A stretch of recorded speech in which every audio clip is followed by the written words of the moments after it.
김어준의 뉴스공장. 필요하다. 연세대학교 경제학부 김정식 교수님 연결되어 있습니다. 안녕하십니까? 네, 안녕하십니까? 네. 그리고 블록체인 기술의 중요성 대변해 주실 한국 블록체인협회 준비위원회 김진화 공동대표님 연결되어 있습니다. 안녕하십니까? 네, 안녕하세요. 네. 우선 교수님께 먼저 여쭤보겠습니다. 이 비트코인 암호화폐라고 요즘은 얘기합니다. 이 개념을 좀 간단하게 설명해 주십시오. 네, 인터넷과 같은 그 온라인상에서 또 거래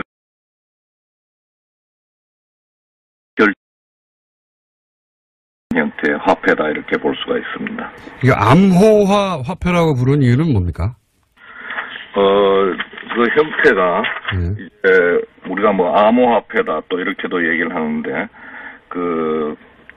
이 암호를 통해서 그 화폐가 존재를 한다 이렇게 볼 수 있는데 암호를 사용해서 이제 발행되고 또 거래된다 이렇게 해서 우리가 암호화폐다 이렇게 얘기를 하죠. 예, 보안을 암호로 뭐 철저히 했다. 그때 사용되는 암호화 기술이 블록체인이다 이런 얘기인데 이제 그런 블록체인을 좀 이해해야 되는데 대표님, 김 대표님. 네네. 네, 그럼 블록체인을 좀 설명해 주시고 이 블록체인은 단순히 가상화폐 이외에 여러 분야에도 활용될 수 있죠. 예, 그 부분도 좀 설명해 주십시오. 네.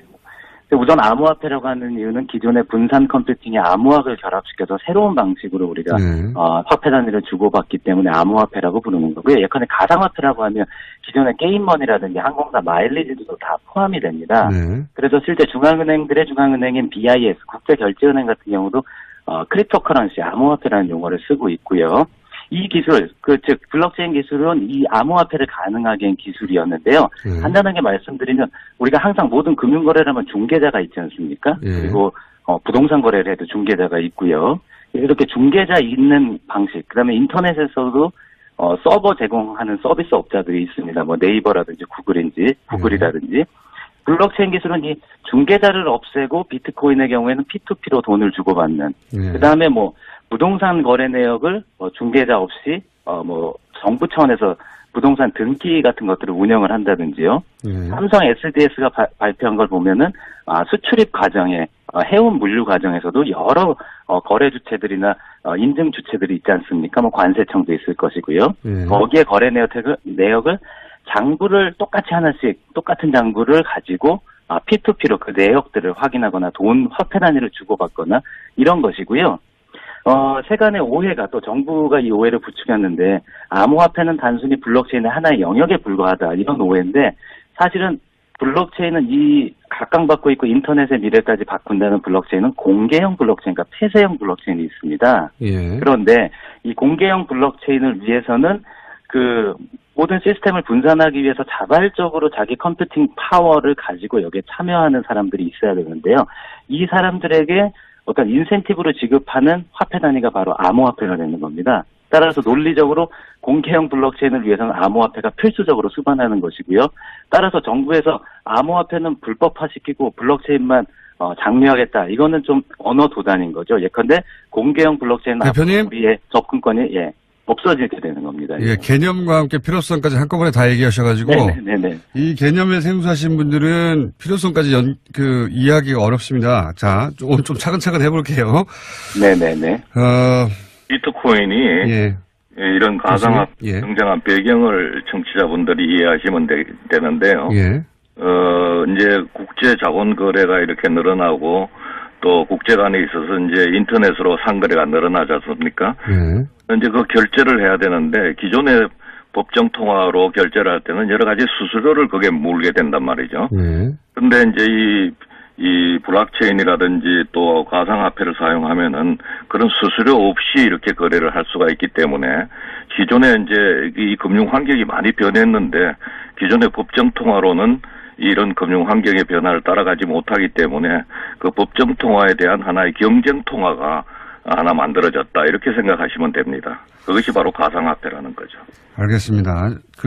블록체인은 기반 기술이고 그 기반 기술로 화폐 기능을 하도록 만든 것이 암호화 화폐다. 일단 이렇게 이해를 하고 이게 이제 어떻게 활용될 수 있는지는 좀 이따 다시 얘기하기로 하고요. 그런데 이제 이 기술에 대한 이해 정도도 사회적으로 그렇게 높지 않은데 지금도 이제 이 설명을 듣고 바로 이해하기가 쉽지 않은 분들이 많을 텐데 그런데 그 기술이 무르익거나 혹은 그 암호화폐가 화폐 기능을 시장에서 하기도 이전에 이미 그 열풍이 투기의 정도로 이르렀다고 하는 게 정부의 판단인 것 같습니다. 우선 교수님은 네. 정부가 규제하려고 하는 이유를 좀 설명해 주십시오. 네, 정부가 지금 그 실명제라든지 또 판매 광고를 규제한다든지 이런 이제 정부 그 외에도 이제 뭐 거래소를 규제한다든지 이런 규제하려는 이유는 우선 첫 번째 이유는 이 그 비트코인의 가격이 적정 가격을 넘어서서 버블이 굉장히 형성돼 있다 이렇게 보고 있는 겁니다. 그래서 버블이 만약 붕괴될 경우에 금융 소비자라든지 이런 사람들이 큰 손해를 입게 되고 또 이렇게 되면 금융 시스템 자체가 굉장히 불안정해지기 때문에 이런 것을 정부가 사전에 막자 이런 이제 입장이 있고요. 그보다 이제 더 중요한 것은 이 비트코인이라든지 이런 것들은 가상화폐는 전부 다 익명성으로 거래가 되는 겁니다. 그런데 그러다 보니까 이제 탈세를 할 수가 있고 또 불법적인 자금 세탁에 이용될 수가 있습니다. 그래서 정부 입장에서는 당연히 이런 조치를 이런 행위가 일어나는 것을 막아야 되기 때문에 막고 있는 거고 또 다른 이제 또 중요한 배경은 이 익명성으로 인해서 자본의 불법적인 유출이 생길 수가 있다는 겁니다. 예를 들어서 우리나라에서 돈을 가지고 있는 사람이 미국에다 돈을 빼돌리고 싶을 때 이렇게 했을 때 이 비트코인을 이용하면은 그냥 과상 익명성이기 때문에 자기 실명을 나타내지 않고 돈을 유출시킬 수가 있다는 겁니다. 그렇게 되면은 그 나라는 외환위기를 당하게 되고 국부의 유출을 가져오게 됩니다. 중국과 같이 중국이나 우리나라 또 베트남 이런 나라들이 비트코인을 규제하는 이유가 바로 여기에 있습니다. 중국은 미국의 입장에서 그것을 허용하는 이유도 또 여기 있습니다. 미국은 중국이 외환위기 당하면 좋은 거죠. 그러면은 중국은 지금 자본 이동을 규제하고 있습니다. 그런데 비트코인을 허용할 경우에 중국의 모든 돈 가지고 있는 사람들이 전부 다 미국으로 돈을 갖다 넣으려고 그러면은 그건 중국은 결국 외환위기 당하면서 국부 유출을 당하게 되는 거죠. 그래서 중국이 여기에 대해서 거래를 금지하는 등 강력한 규제 조치를 취하고 있습니다. 그래서 이것을 반대하는 입장에서는 물론은 이제 어떤 4차 산업이라든지 그다음 블록체인 기술을 활용할 수 있는 그런 기회를 놓친다 이런 측면도 있고 또 개인의 이익을 중요시하는 측면도 있습니다. 그렇지만은 국가의 입장에서 보면은 그것을 만약 허용했다가 외환위기를 당하면은 국가에 대해서 어떻게 우리가 얘기를 하겠습니까?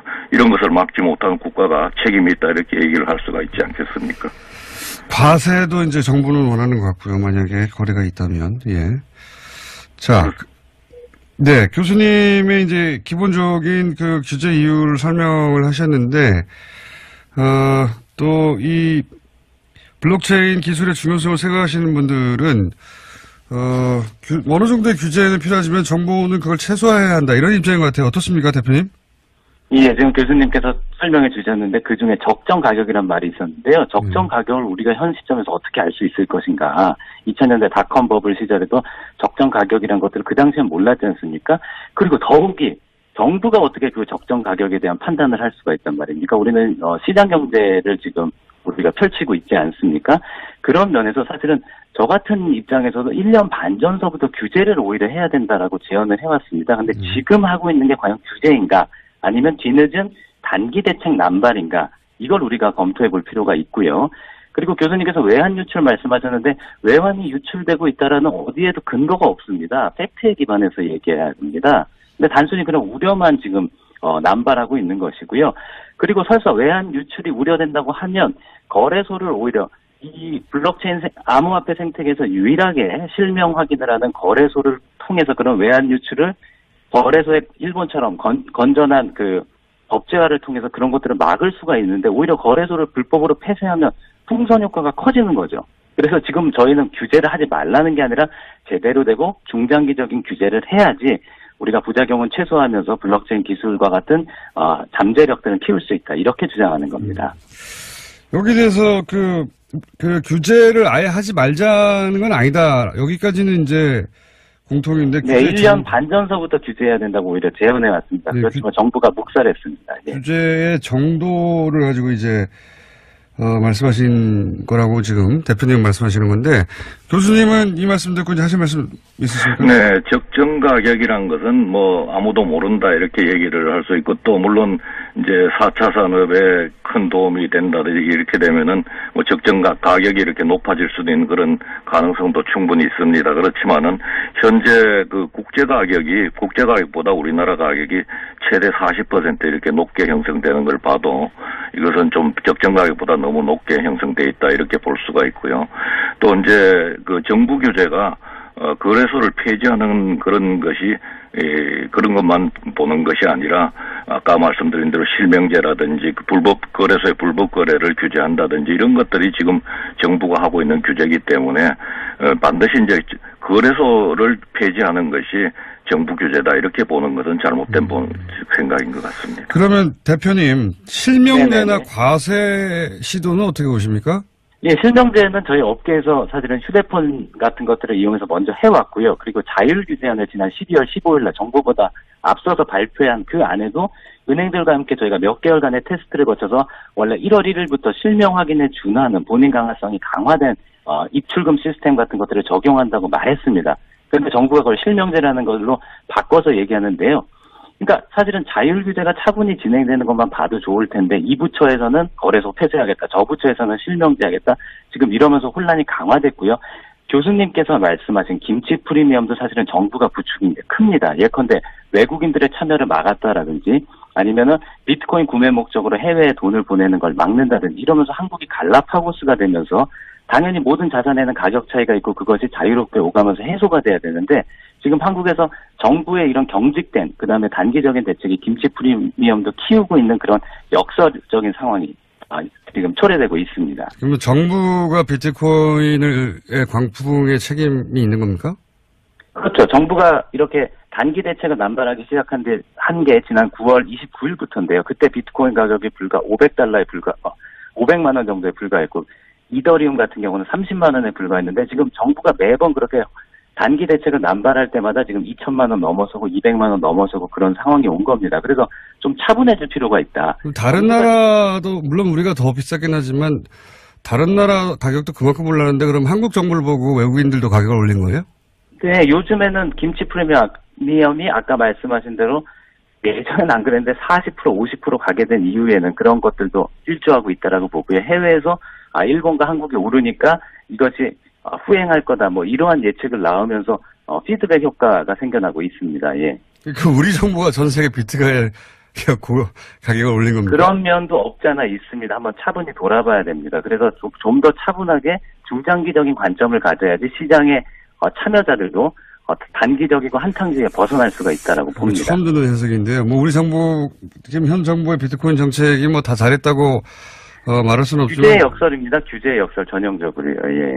그런데 우리 정부가 전 세계 비트코인 가격의 상승을 사실상 기여했다는 건 처음 듣는 해석이라서 교수님 어떻게 보십니까?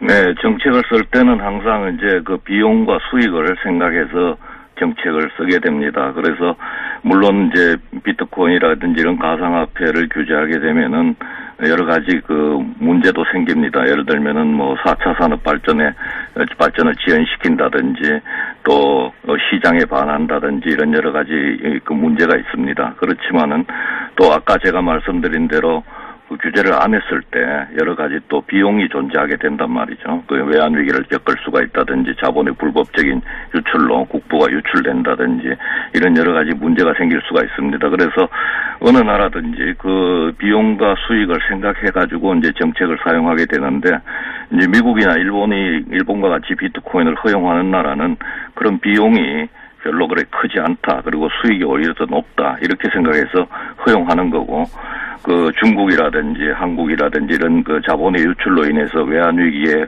위험이 큰 나라들은 선진국과 또 다른 환경에 있기 때문에 그 규제를 또 하는 것이 훨씬 더 낫다 이렇게 생각하기 때문에 규제를 하는 겁니다. 그래서 물론 이제 이 두 가지를 그 4차 산업 발전시키는 그 블록체인 기술도 발전시키면서 또 시장도 어느 정도 돌아가도록 하면서 또 이런 그 외환 위기라든지 이런 것을 겪지 않도록 이렇게 밸런스를 맞춰서 정책을 쓰는 것이 굉장히 중요한데, 그래서 정부에서는 지금 거래소 폐지라든지 이런 것보다는 실명제라든지 거래소에 대한 불법 거래를 규제한다든지 이렇게 점차적인 그런 규제를 강화해서 시장을 정상화시키려고 하고 있다고 저는 생각하고 있습니다. 자, 그 대표님한테 한 가지 더 여쭤보겠습니다. 그럼 지금 네. 이게 정부의 이제 오락가락한 정책이 이런 불확실성을 키우고 또 폭등을 유발시킨 요인 중에 하나라고 말씀하셨는데, 네. 자, 이런 건 어떻습니까?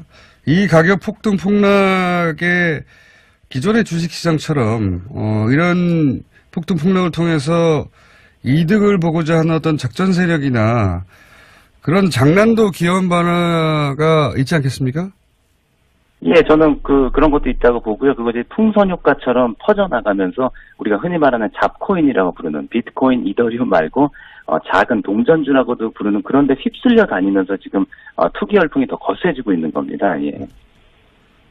그러니까 뭐 정부와 그리고 또 그런 세력과 네, 또 화학작용을 일으키는 거죠. 예, 돈 벌고 싶은 또 개개인의 욕망도 있겠죠, 당연히. 예. 네. 그러면 대표님은 필요한 규제는 어디까지라고 보시는 거예요? 저는 이웃나라 일본처럼 건전성 규제, 정부가 지금 거래소에 여러 문제와 의혹이 있지 않습니까? 그럴수록 등록제를 해서 정말 자격과 요건을 갖춘 거래소들만, 그래서 투명한 거래 시스템이, 그다음에 소비자가 보호되는 그런 시장을 만들어야 되고요. 그 위에서 세금을 걷어야 됩니다. 그러면서 서서 이거는 한 3개월, 6개월 뭐 이런 식의 중장기적인 관점 더 넘어서 1년 정도의 그 기간을 두고 정부가 일본식으로, 일본은 뭐 그런 투기에 대한 우려가 없어서 지금 저러겠습니까? 그래서 우리도 좀 더 중장기적으로 임할 필요가 있다. 그리고 차라리 아까 말씀드렸지만 거래소에 리스팅되는 신규 코인 같은 것들을 잘 관리해야 되고, 거래소들이 그것들을 올릴 때 책임 있게 올리게 해야 되고, 아까 말씀드린 대로 세금 같은 것들을 걷게 되면 투기가 억제되는 효과가 있을 겁니다. 그래서 중장기적으로 시장을 건전하게 키우는 건전성 규제가 필요하다. 1년 반 전서부터 일관되게 주장해왔습니다. 그러니까 이제 거래소를 양성화하고 법제하자. 그리고 필요하면 과세하자. 그 외에는 정부가 기본 관리만 해라. 이런 요지네요? 네, 맞습니다. 교수님은 어떻게 보십니까?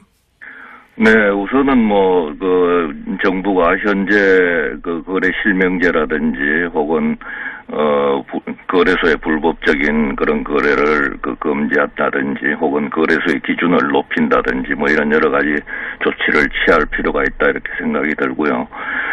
만일의 경우에 그런 조치로서 이 버블이 꺼지지 않고 또 계속적으로 이 투기 강풍이 만약 있다고 한다면은 그보다 조금 높은 강도의 그 규제가 필요하지 않나 이렇게 생각을 합니다. 그래서 우리가 잘 알아야 될 일은 일본이나 미국은 비트코인을 활성화시킴으로 인해서 국익에 도움이 되는 거고 우리나라나 중국의 경우에는 일본이나 미국과 다른 그런 경제 여건 하에 있습니다.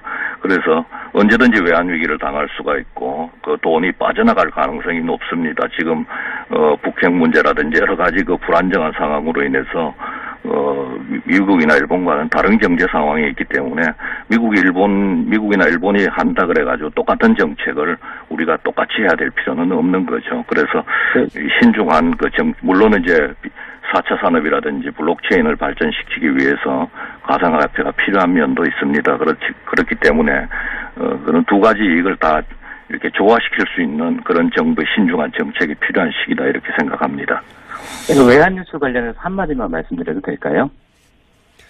그럼 또 교수님 말씀하실 기회를 드려야 되는데 제가요. 교수님 말씀하셨으니까 제가 한마디만 딱 짧게 하겠습니다.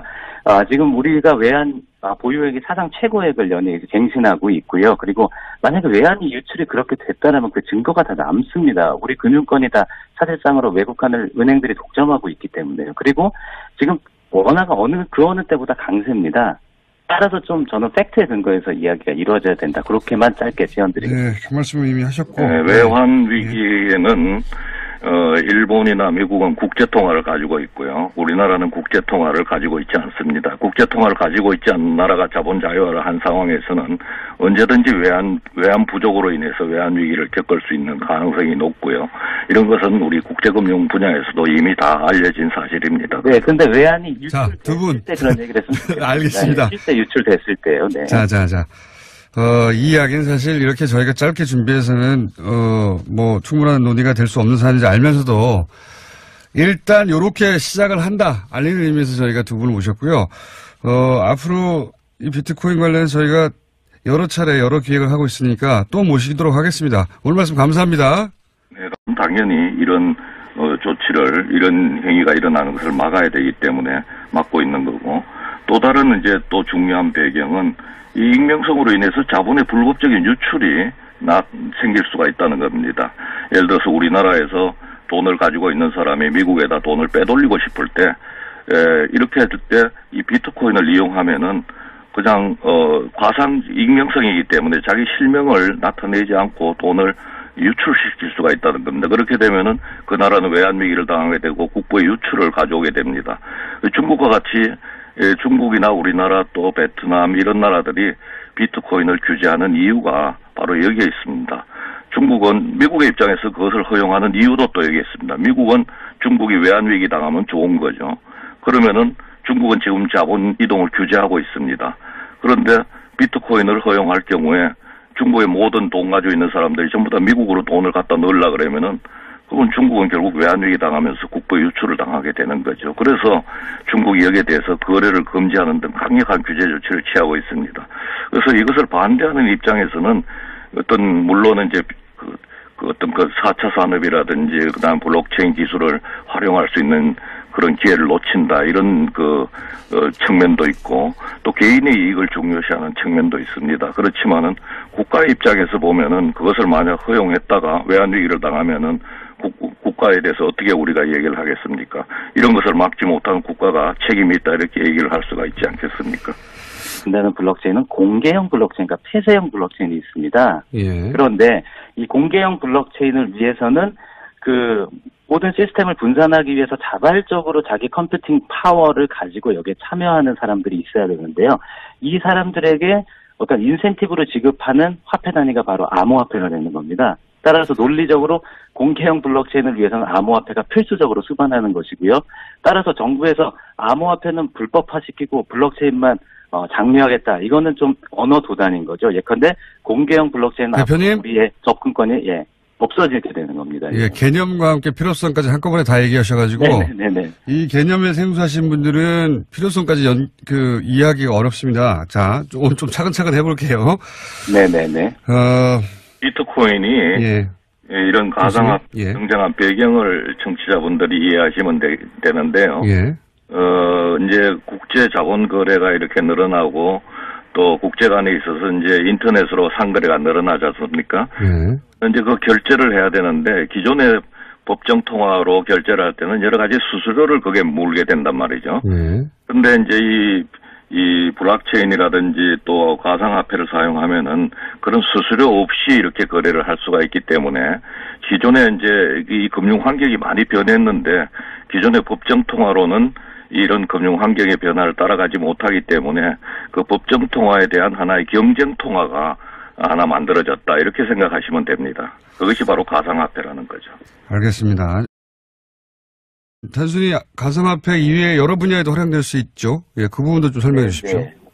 우선 암호화폐라고 하는 이유는 기존의 분산 컴퓨팅에 암호학을 결합시켜서 새로운 방식으로 우리가 화폐 단위를 주고받기 때문에 암호화폐라고 부르는 거고요. 예컨대 가상화폐라고 하면 기존의 게임머니라든지 항공사 마일리지도 다 포함이 됩니다.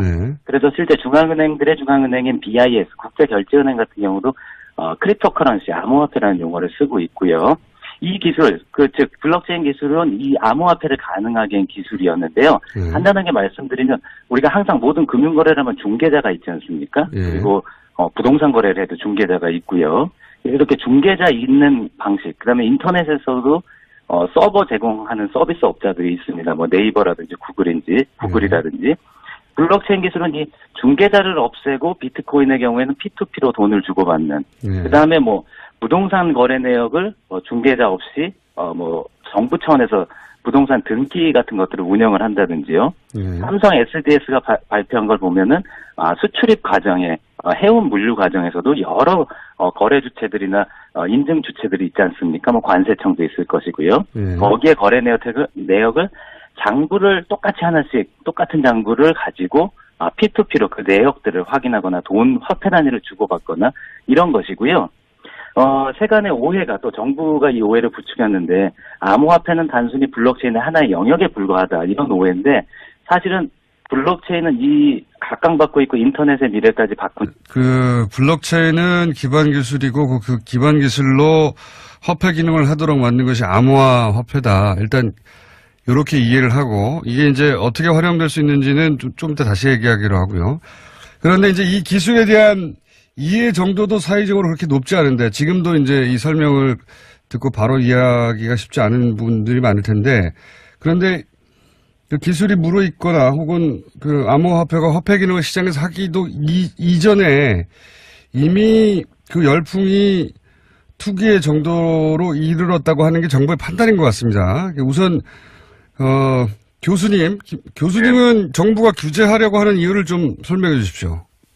네, 정부가 지금 그 실명제라든지 또 판매 광고를 규제한다든지 이런 이제 정부 그 외에도 이제 뭐 거래소를 규제한다든지 이런 규제하려는 이유는 우선 첫 번째 이유는 이 그 비트코인의 가격이 적정 가격을 넘어서서 버블이 굉장히 형성돼 있다 이렇게 보고 있는 겁니다. 그래서 버블이 많이 붕괴될 경우에 금융 소비자라든지 이런 사람들이 큰 손해를 입게 되고 또 이렇게 되면 금융 시스템 자체가 굉장히 불안정해지기 때문에 이런 것을 정부가 사전에 막자 이런 이제 입장이 있고요. 그보다 이제 더 중요한 것은 이 비트코인이라든지 이런 것들은 가상화폐는 전부 다 익명성으로 거래가 되는 겁니다. 그런데 그러다 보니까 이제 탈세를 할 수가 있고 또 불법적인 자금 세탁에 이용될 수가 있습니다. 그래서 정부 입장에서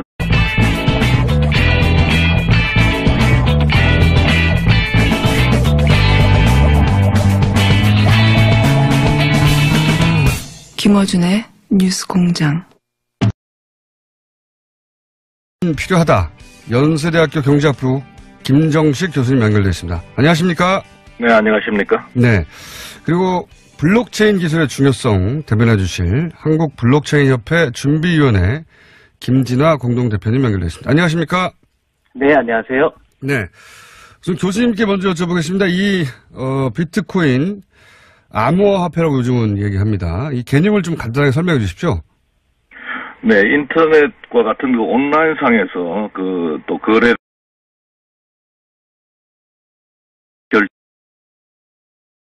형태의 화폐다 이렇게 볼 수가 있습니다. 이게 암호화 화폐라고 부르는 이유는 뭡니까? 그 형태가 이제 우리가 뭐 암호화폐다 또 이렇게도 얘기를 하는데 이 암호를 통해서 그 화폐가 존재를 한다 이렇게 볼 수 있는데 암호를 사용해서 이제 그 발행되고 또 거래된다 이렇게 해서 우리가 암호화폐다 이렇게 얘기를 하죠. 예, 보안을 암호로 뭐 철저히 했다. 그때 사용되는 암호화 기술이 블록체인이다 이런 얘기인데 이제 그럼 블록체인을 좀 이해해야 되는데 대표님, 김 대표님. 네네. 네, 그럼 블록체인을 좀 설명해 주시고 이 블록체인은